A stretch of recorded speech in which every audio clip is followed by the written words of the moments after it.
وَسَخَّرَ لَكُم مَّا فِي السَّمَاوَاتِ وَمَا فِي الْأَرْضِ جَمِيعًا مِّنْهُ إِنَّ فِي ذَلِكَ لَآيَاتٍ لِقَوْمٍ يَتَفَكَّرُونَ۔ کائنات کی پستیوں اور بلندیوں میں جو کچھ ہے اس نے سب کو تمہارے لیے قوانین کی زنجیروں میں جکڑ رکھا ہے۔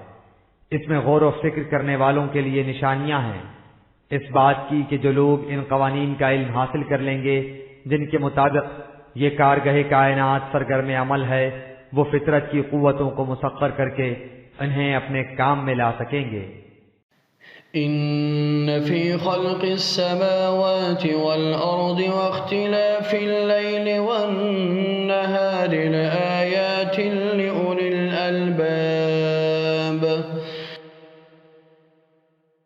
لیکن یہ بات غور و فکر سے سمجھ میں آ سکتی ہے۔ حقیقت یہ ہے کہ جو لوگ عقل و بصیرت سے کام لیتے ہیں ان کے لیے کائنات کی پیدائش اور دن اور رات کی گردش میں قوانین خداوندی کی محکمیت اور ہماگیری کی بڑی بڑی نشانیاں ہیں۔ الذين يذكرون الله قياما وقعودا وعلى جنوبهم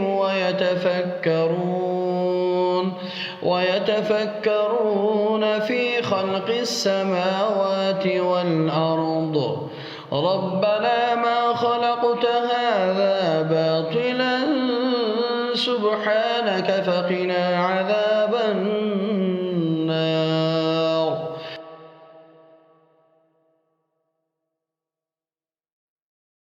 ان صاحبان عقل و بصیرت اور ارباب فکر و نظر کے لیے جو زندگی کے ہر گوشے میں کھڑے بیٹھے لیٹے قانون خداوندی کو اپنی نگاہوں کے سامنے رکھتے ہیں اور کائنات کی تخلیقی ترکیب انداز پیدائش پر غور و فکر کرتے رہتے ہیں اور اپنی تحقیقات کے بعد علی وجہ البصیرت پکار اٹھتے ہیں کہ اے ہمارے نشوونما دینے والے، تو نے اس کارگہ ہستی کو نہ تو عبث اور بیکار پیدا کیا ہے اور نہ ہی تخریبی نتائج مرتب کرنے کے لیے۔